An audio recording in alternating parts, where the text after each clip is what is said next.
Aujourd'hui, au détour d'un livre, vous présente La mémoire fantôme, un livre de Franck Thillet, paru aux éditions Pocket, le 14 octobre 2010. 4 minutes. 4 minutes. C'est le temps d'un souvenir pour Manon. Après, tout s'efface. Dans ces conditions, pas facile pour Lucie Hennebel de trouver par qui la jeune femme vient d'être agressée et de comprendre la signification des mots gravés au creux de sa paume. Professeur, de retour. Encore un excellent thriller de Franck Thillet que je viens d'achever et que j'ai lu avec entrain, ayant du mal à refermer quand il le fallait le livre, tant l'intrigue a été prenante.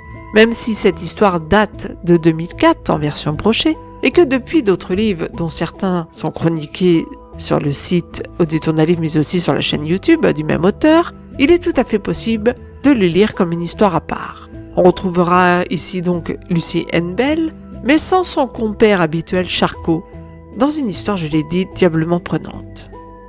Une femme donc est retrouvée à quelques pas de l'appartement de Lucie Hennebel. Elle ne se souvient de rien et semble perdue, dans la mauvaise ville, dans un temps qui n'est pas le présent pour elle. Il lui est arrivé quelque chose, oui, mais quoi ? Des étudiants l'ont retrouvée en tenue de sport, de la boue jusqu'au cou, des égratignures partout sur le cou, avec des traces de liens autour des poignets. Gravés sur sa main, juste ces quelques mots. Professeur, de retour. Mais qui est donc ce professeur ?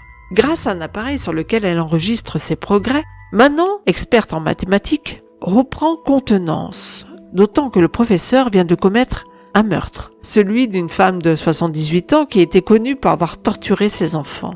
Une course-poursuite va alors s'engager pour retrouver le professeur et l'empêcher de tuer à nouveau, mais aussi de retrouver celui qui s'en prend à Manon.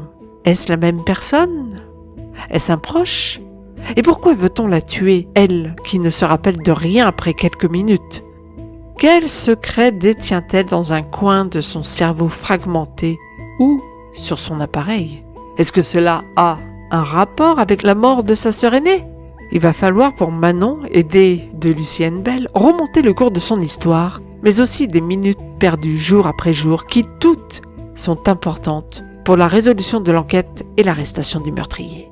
Thillet prend donc ici pour centre de son intrigue l'amnésie antérograde, c'est-à-dire l'oubli des événements au fur et à mesure qu'ils se présentent du personnage principal, qui est donc Manon.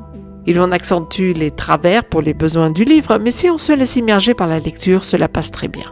L'action et le suspense sont omniprésents et tout au long du livre, le lecteur ne peut s'empêcher de supputer sur l'identité du dit professeur, mais aussi de son agresseur. Le hic, somme toute, de cette intrigue repose en fait sur Hennebel, qui, une fois de plus, semble presque plus affligé et mal dans sa peau que le personnage principal. Le suspense, lui, dure jusqu'à la fin et un retournement de situation que l'on n'attendait pas arrive même pour clôturer l'intrigue, ce qui donne globalement un très bon thriller.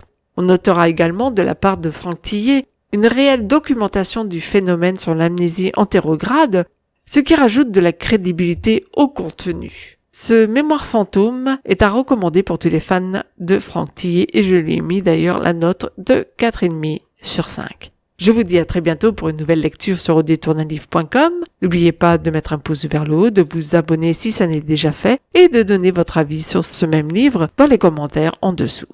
Je vous dis à très bientôt sur audétourdunlivre.com.